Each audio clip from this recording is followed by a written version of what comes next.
નમસ્કાર મિત્રો, વરસાદના કારણે રીટા એમને કોલેજની અંદર જે બીએની એક્ઝામ ચાલુ હતી તેના પેપરો રદ કરવામાં આવ્યા હતા. એટલે એમને કોલેજમાંથી રજા લઈ લીધી હતી. એટલે મારે જવાનું હતું હોસ્ટેલમાં લેવા માટે. એટલે સવારમાં મારા મમ્મીજી રોટલી અને કિલોડીની શાક બનાવી દે છે.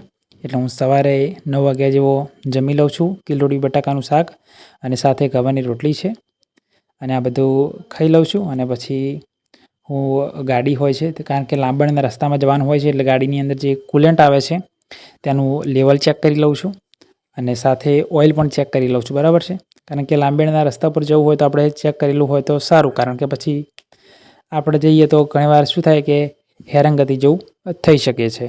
તો પછી મિત્રો હું નીકળી પડું છું ઘરેથી, કારણ કે અમારે ગામડેથી જવું હોય તો સિદ્ધપુર થઈને જવું પડે છે. એટલે સિદ્ધપુરવાળા રોડ ઉપર નીકળી પડું છું અને ત્યાંથી ફાઇનલ સિદ્ધપુરથી જે પાલનપુરથી અમદાવાદવાળો હાઈવે આવે છે ત્યાં હું આવી ગયો છું. બરાબર, અને આજે શું વરસાદી માહોલ હતો એટલે ટ્રાફિક પણ એટલું બધું ઝાઝું દેખાતું નથી. બરાબર છે, તો હું એ હાઈવે ઉપર આવી ગયો છું. તો મિત્રો ફાઇનલી હું મહેસાણાની અંદર પહોંચી ગયો છું.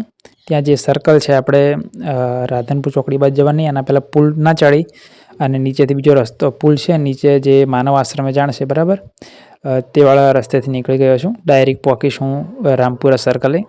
તો મિત્રો રામપુરા સર્કલથી આગળ નીકળી ગયો છું. હિંમતનગરવાળો હાઈવે છે વિજાપુરવાળો, ત્યાંથી હું જઈ રહ્યો છું. બરાબર છે, લગભગ હું ત્યાં હોસ્ટેલે 12:15 થઈ જશે, કારણ કે વચ્ચે મેં થોડી 5-10 મિનિટનો બ્રેક લીધો હતો. બરાબર છે, અને આજે જોઈ શકો છો કે ટ્રાફિક એ જાજુ નથી. ના રોડ છે એકદમ સારા કન્ડિશનની અંદર રોડ છે.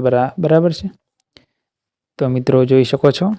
તો હું હોસ્ટેલે 12:25 પહોંચી ગયો હતો અને ત્યાં બધા રોકાયા હતા. ખાલી 5 મિનિટ જ સામાન મૂકી અને ત્યાંથી અમે 12:30 રિટર્ન થઈ ગયા છીએ. તો જોઈ શકો છો મિત્રો, પાછા એ જે રસ્તા ઉપર રિટર્ન થઈ ગયા છે. પરંતુ પછી રીટા છે, એમના ફ્રેન્ડ હતા એક, એમને મહેસાણા જવાનું હતું અને એટલા માટે મારે મોઢેરા ચોકડીએ એમને મૂકવા જવું પડ્યું હતું. બરાબર, તો મિત્રો જોઈ શકો છો તમે કે ફાઇનલી હું મોઢેરા ચોકડી કહીએ છીએ ત્યાં પહોંચી ગયો છે. અને વરસાદ પણ બહુ છે.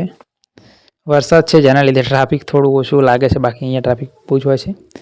તો પછી અમને પિકઅપ કરવા કોઈ આવી ગયા છે એમના રિલેટિવ, અને પછી અમે નીકળી પડીએ છીએ મહેસાણાથી ઘરે જવા માટે. તો મિત્રો હું મહેસાણાથી રિટર્ન થઈ ગયો છું. પછી એ જે પાલનપુરવાળો હાઈવે છે તેના ઉપર. બરાબર છે, અત્યારે હું ઊંઝાથી જે પાટણ હાઈવે જાય છે ત્યાં હું વળી જઈશ, કારણ કે પાટણથી પછી મારા સાસરીમાં જવાનું છે. થોડું પાટણ કામ હતું એટલે ત્યાં રોકાઈ અને 5-10 મિનિટ ત્યાંથી અમે નીકળી જઈશું. બરાબર, તો મિત્રો ફાઇનલી હવે નીકળી પડ્યા છીએ જે બનાસનો પુલ આવે છે મારા સાસરી બાજુ જવા માટે. તો બનાસનો પુલે તો મળીશું હવે નવા વિડીયોની મિત્રો. જો તમે ચેનલ પર નવા હોય તો ચેનલને સબસ્ક્રાઈબ કરી દો. વિડીયો તમને ગમતા હોય મારા બ્લોગ તો લાઇક કરો, શેર કરી શકો અને કમેન્ટની અંદર કંઈ જણાવો હોય તો જણાવી પણ શકો છો. Thank you.